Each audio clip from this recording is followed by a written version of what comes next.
जय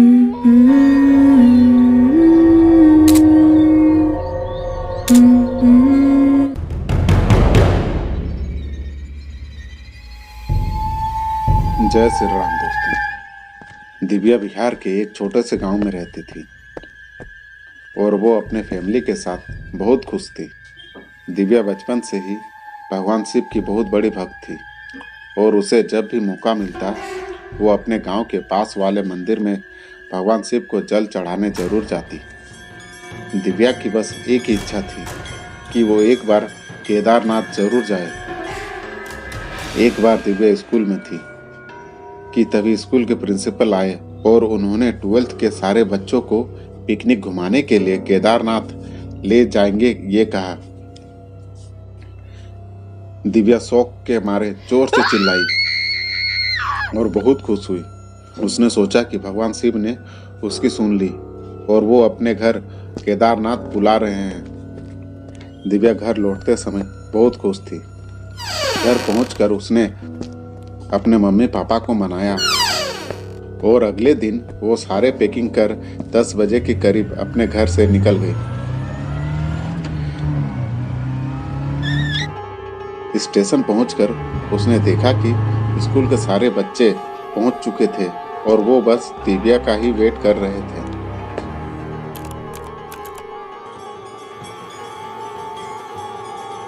एक दिन बाद वो केदारनाथ पहुंचे। दिव्या ने दर्शन किया।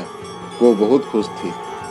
कुछ देर दिव्या वहीं पर रुकी और करीब 1 घंटे बाद स्कूल के सर दिव्या को लेने के लिए आए और वो वहां से वापस निकल गए।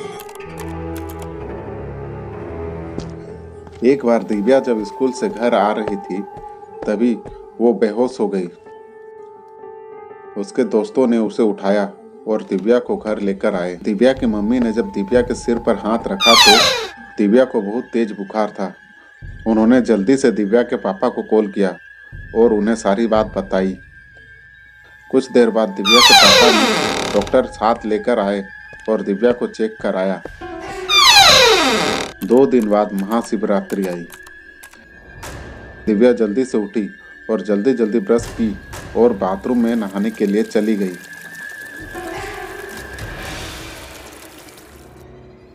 8 बजे के करीब वो मंदिर पूजा करने के लिए निकल गई। कुछ देर बाद वो मंदिर पहुंच गई। दिव्या ने बड़े ही भक्ति से पूजा किया और शिव जी को जल चढ़ाया। कुछ देर बाद वो वहां से निकल गई। दिव्या कुछ दूर गई ही थी कि रोड की स्ट्रीट लाइट एकदम से फ्लिकर हुई और फिर बंद हो गई।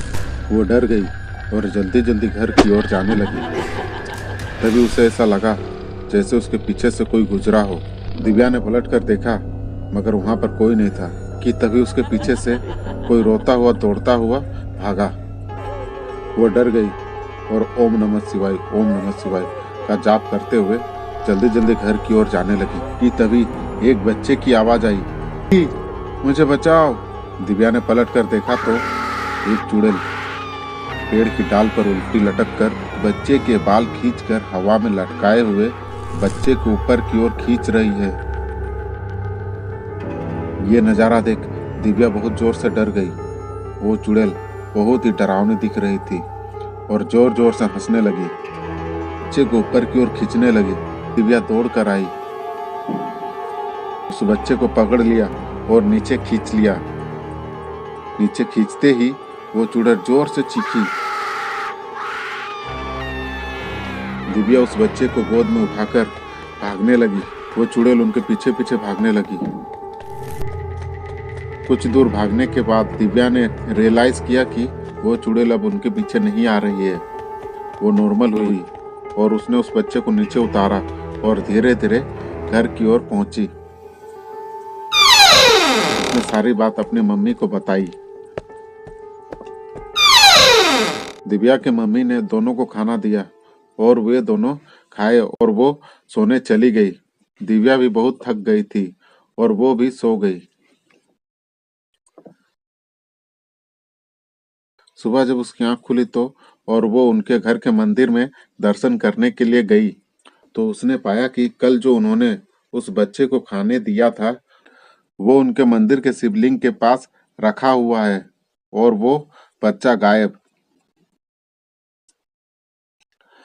दोस्तों, ये कहानी अगर आपको अच्छी लगी हो तो लाइक करें और इसी तरह की सच्ची कहानी सुनने के लिए हमारा चैनल ब्लडी मून जरूर सब्सक्राइब करें।